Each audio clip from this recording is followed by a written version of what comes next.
ו', זה עמוד 11 בעצם, יש עמוד שהוא מספר ועמוד שורות. אנחנו אוחזים בפרק ב' בתניא, שיעור השלישי, והשיעור הזה היום לכבוד בעל התניא, מחבר הספר, רבי שניאור זלמן, שהיום בליל כ"ד בטבת זה ההילולה שלו. מעניין שהרבי התייחס לא רק לזה שהוא הסתלק ביום הזה, אלא גם אפילו לשעה שבה הרבי הסתלק, שזה היה 11:30 בלילה. בדיוק בליל כ"ד בטבת, אנחנו נרחיב על זה בהתוועדות. אנחנו מתחילים עם שיעור בספר התניא. אנחנו הולכים היום לדבר את ההתחלה של פרק ב' שמדברת מהי הנפש השנית. הסיכום למי ששכח או לא היה בפרקים הקודמים, בפרק הקודם, דיברנו על הנפש הראשונה, שהנפש של האדם מורכבת משתי נפשות, הנשמה של האדם מורכבת משתי נפשות, והנפש הראשונה היא נקראת נפש בהמית. למה היא נקראת נפש בהמית? כיוון שהנפש הבהמית היא כמו בהמה. כמו שבהמה עושה דברים שהם על פי הטבע שלה, הנפש הבהמית, בהמה היא לא רעה. בעל חי הוא לא רע, הוא עושה את הטבע שלו. אותו דבר, הגוף של האדם, הנפש, לא רק הגוף, גם הנפש של האדם, הנפש הרגילה שלו, הנפש הראשונה שלו, עושה את מה שצריך על פי הטבע. שזה אומר שאפילו דברים טובים שקורים אצל אדם, הם מהנפש הטבעית שלו, שנקראת נפש בהמית. אנחנו בדרך כלל שרגילים לשמוע את השם נפש בהמית, נשמע לנו כמו בהמה, מגושם, אכזר, אבל האמת היא שנפש בהמית היא סך הכל, השם השני שלה זה נפש טבעית. אנחנו עושים את הדברים שהם על פי הטבע שלנו. על פי טבע, יש כמה סוגים של אנשים, יש אנשים שהם יותר מגושמים, אנשים פחות מגושמים, יש כבש, יש סור, יש עז, כל אחד והבהמה שבו. אז זה הנפש הראשונה שבישראל, שהנפש הזאת נכנסת לאדם. מתי? אנחנו אומרים יצר לב האדם רע מנעוריו. אומר רש"י, אומר המדרש, מה זה רע מנעוריו? משעה שננער לצאת ממעי אמו. כשהגוף נמצא בתוך הבטן של האמא, אין לו נשמה באמת. ומה ההוכחה שאין לו נשמה? יש הלכה מעניינת, שהיא אומנם בצד השלילי, אבל זה גם הלכה. רוצח שרצח תינוק במעי אמו, כמה שנים הוא יושב בכלא מבחינה הלכתית? אפילו לא יום אחד. הוא לא רצח בן אדם. גוי, שימו לב, גוי שרצח עובר במעי אמו, מחויב עליו. יהודי לא. נדבר על זה בהזדמנות, אבל הרעיון הוא שככל שהיהודי נמצא עדיין בתוך הבטן של אמא, אין לו עדיין מציאות, וכשהוא נולד, נכנסת הנפש הראשונה, שהיא נקראת הנפש הטבעית. עכשיו אנחנו רוצים לדבר על הנפש השנית. קודם כל, לפני שנדבר, הפרק מתחיל פרק ב' ונפש השנית. זה בהשגחה פרטית יוצא בכ"ד בטבת. מה זה ונפש השנית? למה לנפש האלוקית, לנפש הקדושה, הוא קורא נפש שנית? ממתי היא הנפש השנית? מתי היא נכנסת לתוך האדם? ולמה אנחנו חייבים להגיד שהיא שנייה? אז קודם כל, צריך לחלק בין, כדי להבין מה זה נפש שנית, לחלק בתאריכים. אנחנו יודעים שאדם מגיע לגיל 13, הוא מחויב במצוות. אישה בגיל 12, אדם בגיל 13, הוא מחויב במצוות. מה קורה בגיל 10? הוא פטור מכל המצוות. לא חצי, לא רבע, לא שליש, ולא 10%. פטור מכל המצוות. שילד מגיע לגיל בר מצווה, באותו רגע הוא מחויב בכל המצוות. לא נשמע קצת לא הגיוני? אתה רוצה לחייב בן אדם, תן לו ביום ראשון 50%, תן לו 30%, לאט לאט הוא ייכנס והוא ילמד והוא ידע את כל המצוות. אבל הסיבה שאדם לא מחויב בכל המצוות בגיל 12 ו-364 יום, כי אין את מי לצוות. זה כל כך אבסורד, אין את מי לצוות. הנפש הראשונה שהיא בהמה, מה יש לצוות בהמה? בהמה צריך לעשות לפי הטבע. סיפרנו בשבוע שעבר על העניין הזה של רבי יונתן אייבשיץ, שהטבע והשכל, הטבע גובר. אז ברגע שאדם הוא רק טבע, אין מה לצוות אותו. בבר המצווה, מה החגיגה הגדולה בגיל 13? הרי אדם מקבל עליו עול מלכות שמיים. כשאדם מקבל עול הוא אמור להיות עצוב. אומר בעל התניא בשולחן ערוך משפט כזה, שגמר ועיקר כניסת נפש השנית באדם היא בבר המצווה. בבר מצווה בן אדם מקבל נשמה. התחלה של הכניסה של הנשמה זה ברית מילה. מגיע ברית מילה, את בריתי קראתי ביני וביניכם, אז כבר נכנסת הנפש השנית, אבל גמר ועיקר הכניסה שלה זה בבר מצווה, ולכן באותו רגע הוא מחויב בכל המצוות, הוא לא יכול לעשות את כל המצוות. ילד בגיל 13 בדרך כלל לא יודע את כל המצוות, אבל לכן היא נקראת נפש שנית, כי מבחינה כרונולוגית הנפש הראשונה נכנסת ברגע שהאדם נולד, הנפש השנית נכנסת רק בגיל 8 ימים ובבר מצווה. ועכשיו למשהו היותר חשוב. אנחנו יודעים שבחג השבועות אנחנו קוראים הפטרה מאוד מאוד נדירה, שקורא אותה רק הרב ואף אחד לא מבין מה כתוב שם. מסופר על יחזקאל הנביא שהוא רואה את המרכבה. מה הוא רואה? למדת פעם על המרכבה? מה הוא רואה? בארבע חיות, פני אדם, פני אריה, פני שור, פני נשר. יש כיסא, הקדוש ברוך הוא יושב על כיסא הכבוד. מי מחזיק את כיסא הכבוד? 4 חיות. מה זה כיסא הכבוד? מה זה 4 חיות? מה לנו ולחיות? למה זה כל כך חשוב? אז אם נסתכל, ודיברנו על זה גם בשבוע שעבר, דיברנו על הקליפה. הקליפה קדמה לפרי. מה הפירוש קליפה קדמה לפרי? אנחנו דיברנו על זה שהרע הוא קודם לטוב. אבל אם נסתכל גם מבחינה של העולמות, הקדוש ברוך הוא ברא את העולם. באיזה שעה הוא ברא את העולם? באיזה שעה הקדוש ברוך הוא ברא את העולם? אתה יודע? באיזה שעה? לא. ב6 בערב. ויהי ערב, ויהי בוקר. קודם כל בערב, ואחר כך בוקר. היום מתחיל מהלילה. איזה היגיון? אתה רוצה לברוא עולם יפה, מושלם. איך הוא בורא אותו? ערב. למה הוא בורא את העולם בערב? למה הוא לא בורא את העולם בבוקר? הגמרא אומרת ברישא חשוכה והדר נאורה. והארץ הייתה תוהו ובוהו וחושך על פני תהום, ורוח אלוקים מרחפת על פני המים, ויאמר אלוקים יהיה אור. קודם כל בלגן ואחר כך סדר. מספרים על 4 בעלי מקצוע שנפגשים והם מתווכחים מי המקצוע העתיק יותר. אז אומר הרופא המנתח, אני המקצוע הראשון. הרי האדם, הקדוש ברוך הוא חתך אותו והוציא ממנו את חווה, אז הרופא המנתח הוא הראשון.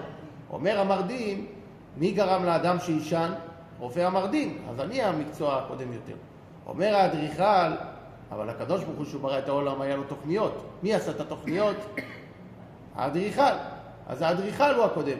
אומר הפוליטיקאי, מה כתוב לפני התוכניות? והארץ הייתה תוהו ובוהו. מי עשה את התוהו ובוהו? הפוליטיקאי. אז הפוליטיקאי זה המקצוע העתיק. על כל פנים, למה באמת החושך קדם לאור? כי אם אנחנו נסתכל, אנחנו אומרים יושב בסתר עליון.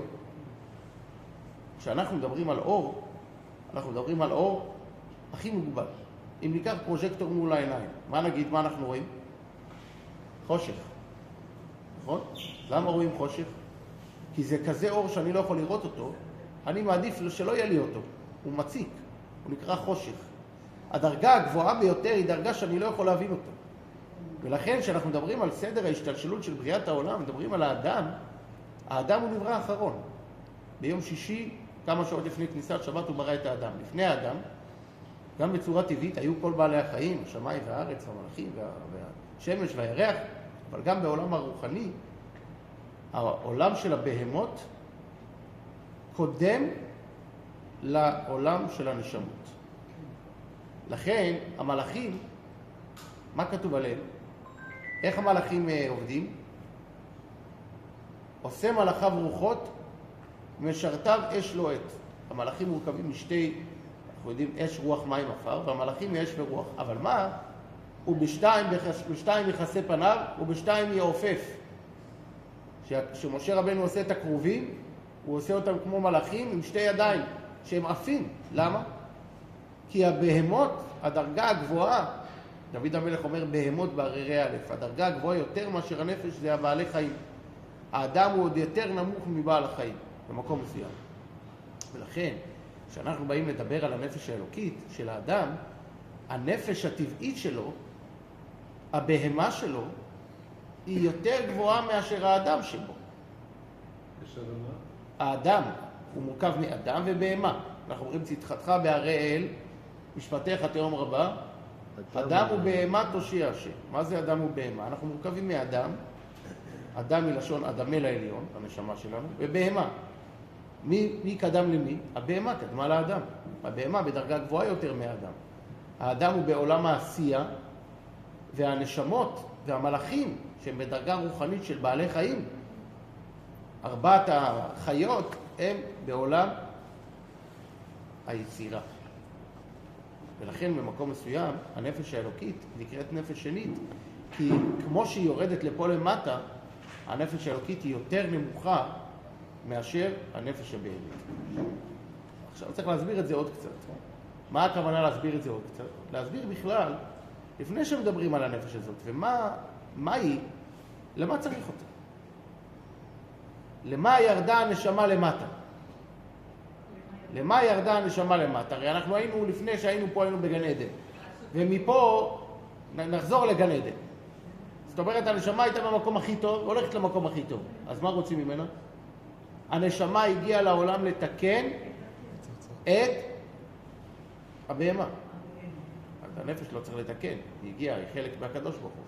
אז אם הנפש יורדת, הנשמה יורדת לתקן את הגוף, אז מי יותר גבוה? יש מחלוקת בגמרא. מה יותר גדול, תלמוד או מעשה?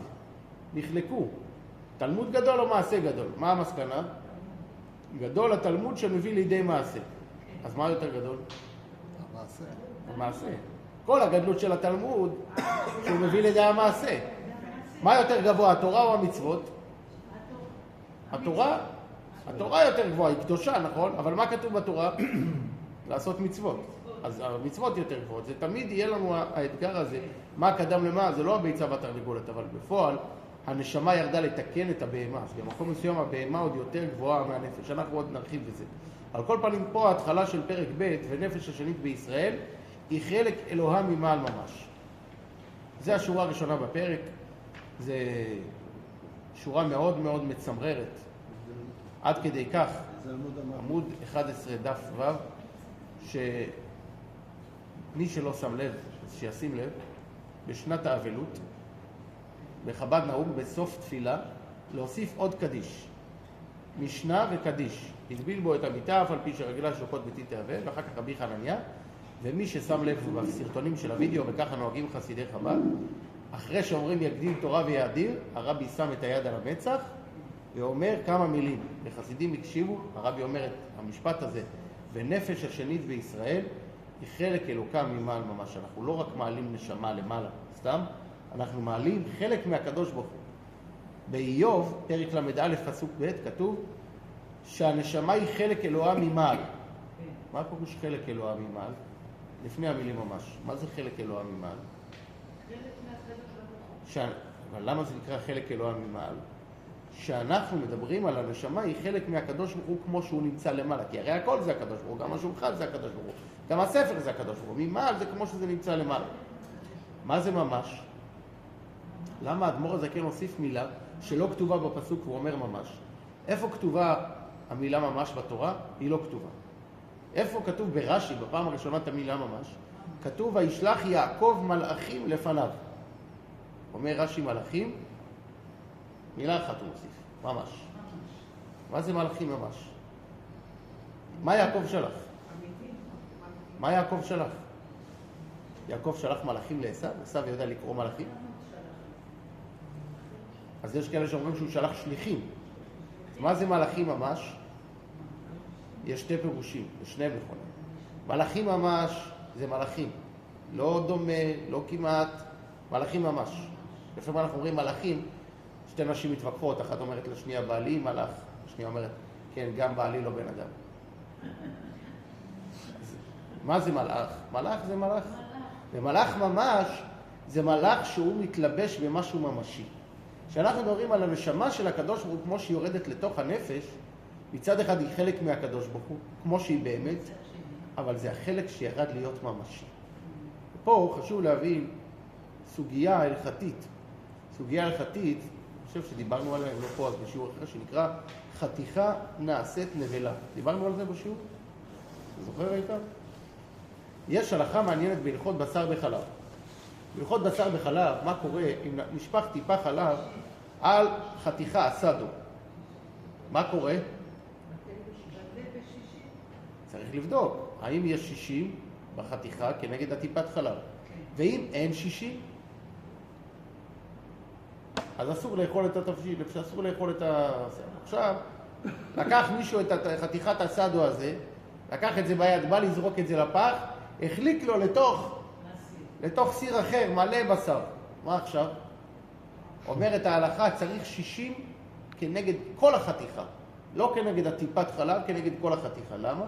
כי כל החתיכה הזאת הפכה להיות טרף. זה נקרא בלשון ההלכה חנן, ראשי תיבות, חתיכה נעשית נבלה. למה זה קשור אלינו? רגע, אתה עכשיו גם הסיר לא כשר? מחזור ללכות בשר בחלב. לא, זה... הסיר, אם זה היה רותח, הסיר גם טרף, באותו רגע. הסיר צריך שיהיה בו 360, זה יותר חמור, אבל זה ננסה ללכות בשר בחלב. בחזרה לענייננו, הנשמה שירדה פה לעולם במקום מסוים, היא הפכה להיות חנן, חתיכה נעשית נבלה.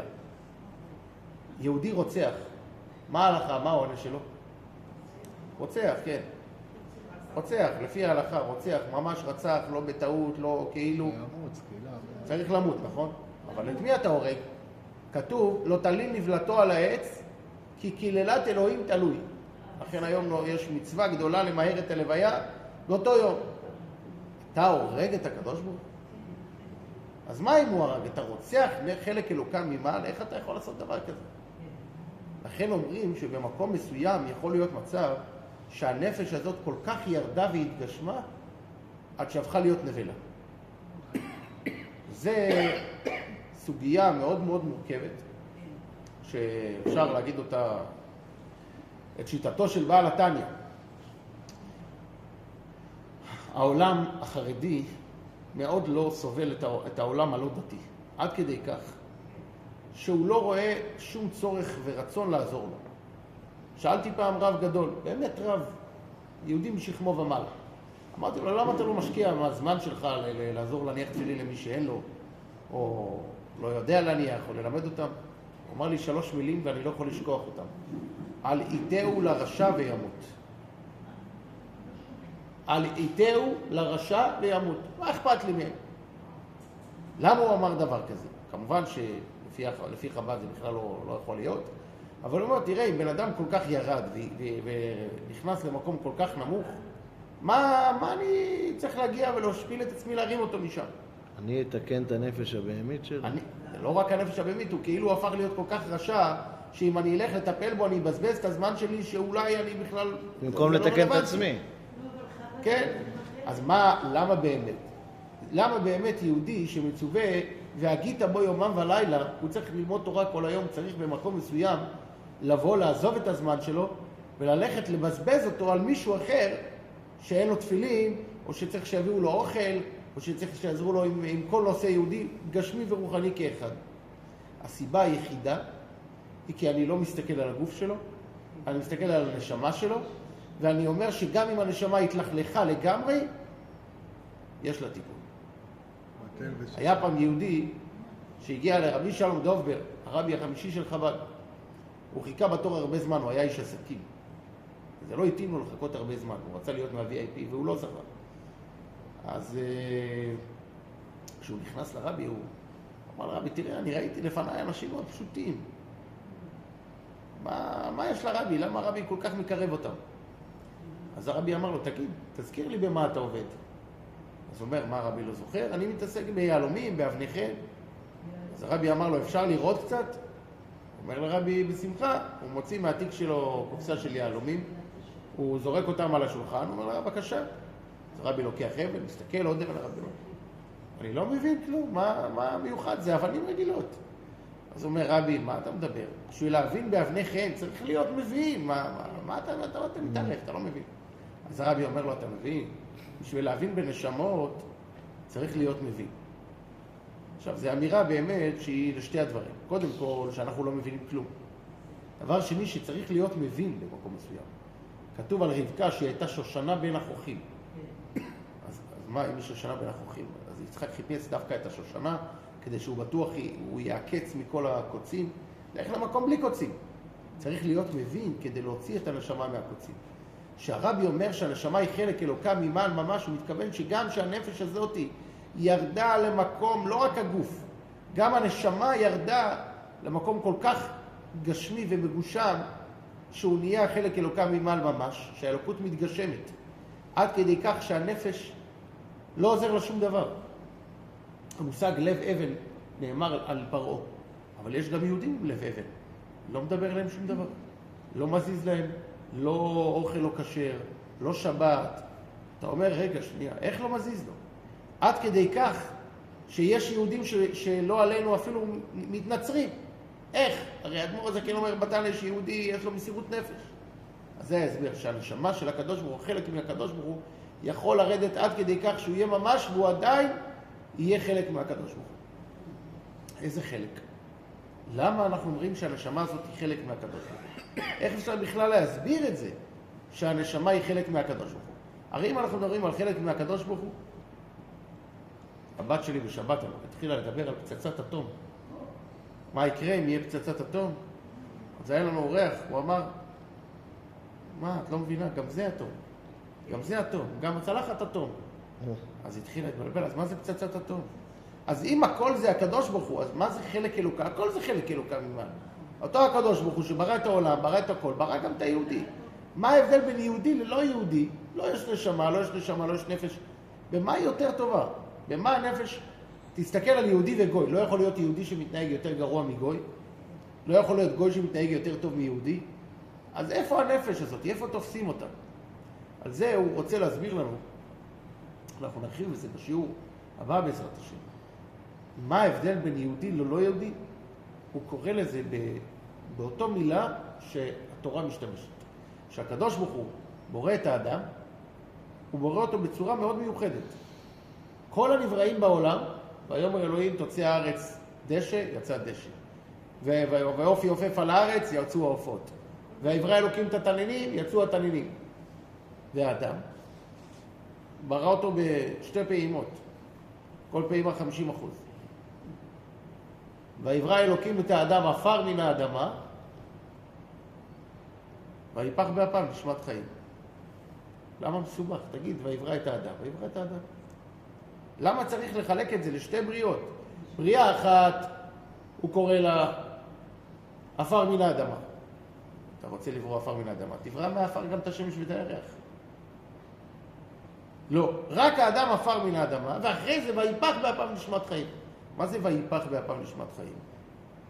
כל הבריאה כולה הוא משתמש במילים ויאמר, ויאמר אלוקים, ויאמר אלוקים, ב10 מאמרות נברא העולם, ופתאום הוא אומר ויפח באפיו. מה ההבדל בין נפיחה לאמירה?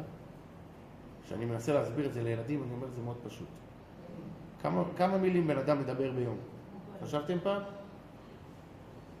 חשבת פעם כמה מילים בן אדם מדבר ביום? הרבה. הילד שלי הרבה. כמה אתה מדבר ביום, אתה יודע? מילים? יש לי חבר שבדק את זה. הוא מעריך בסדר גודל של 500,000 עד 1,000,000 מילים ביום. אז הוא דברן. כמה בלונים אפשר לנפח ביום? בלון 2, 3 אתה מתעייף. למה? זה הכל מגיע מאותו מקום מהפה. בלון זה נפיחה. הנפיחה היא מפנימיותו של האדם. מה ההבדל? האמירה היא גם הגיעה בסוף מהפנימיות, אבל בסוף האמירה היא משהו שהוא לא מרגש אותי. אני יכול להגיד מה שאני רוצה. כשאני נופח זה מגיע מבפנים וזה מאמץ, זה הרבה יותר עמוק. פה הוא לא מסביר את זה, הוא מסביר את זה בהמשך, בקצרה ממש, ואני אתן את זה עכשיו ככה לקראת סוף השיעור.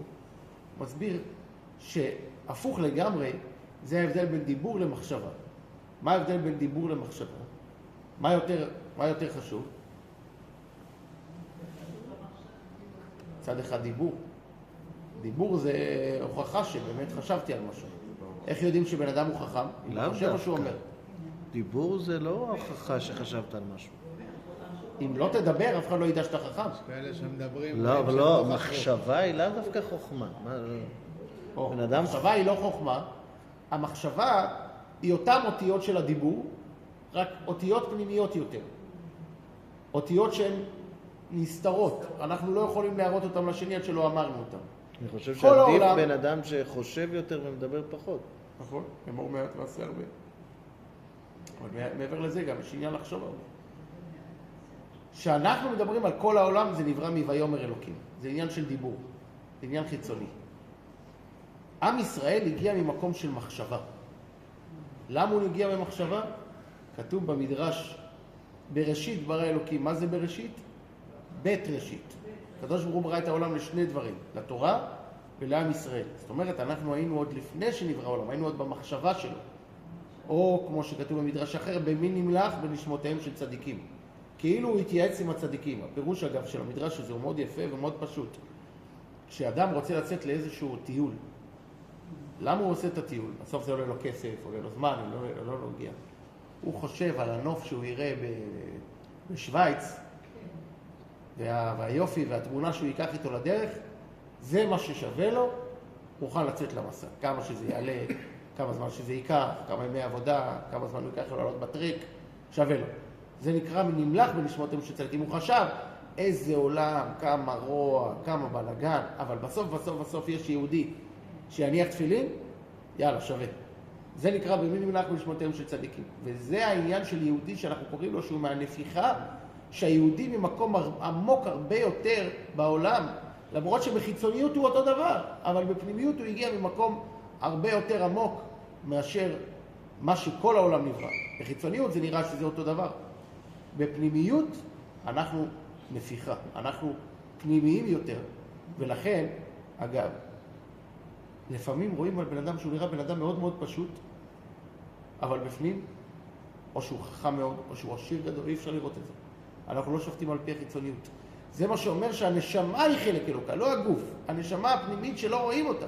ואז שאתה רואה את זה יהודי, שיהודי הוא נשמה אלוקית, אז אתה אומר, מה זה משנה איך אני נראה? מה זה משנה איך הוא נראה? מה זה משנה מה הוא עשה? כל מה שהוא עשה, כולל המעשים הטובים, זה מהבהמה שלו. אבל הנפש שלו היא תמיד נשארת טובה. ולכן, כשאנחנו יודעים שיהודי יש לו נפש אלוקית, אנחנו מבינים שזה סיפור אחר לגמרי. אנחנו בעזרת השם בשיעור הבא נבין מה זה אומר שהנשמה היא נפיחה. איך זה מתבטא בפועל ברמה הזאת של הבריאה. אם האדם הוא שונה, למה הוא נברא אדם בששת ימי בראשית? איך הוא נברא אם הוא בעצם נשמה? נשמה הרי זה משהו רוחני, זה לא משהו שבראו אותו. ומה זה אומר שאנחנו בדרגה של נשמה, אם בסופו של דבר נבראנו כגוף פה בעולם הזה? אנחנו נעשה הפסקה ונעשה התוועדות קצת לעילוי נשמת נחמה בת אהרון, היורצייט שלה, ולכבוד בעל התניא. אז יש קצת כיבוד, כולם יכולים לעזור להביא כיבוד, ואנחנו נשב להתוועדות קצרה.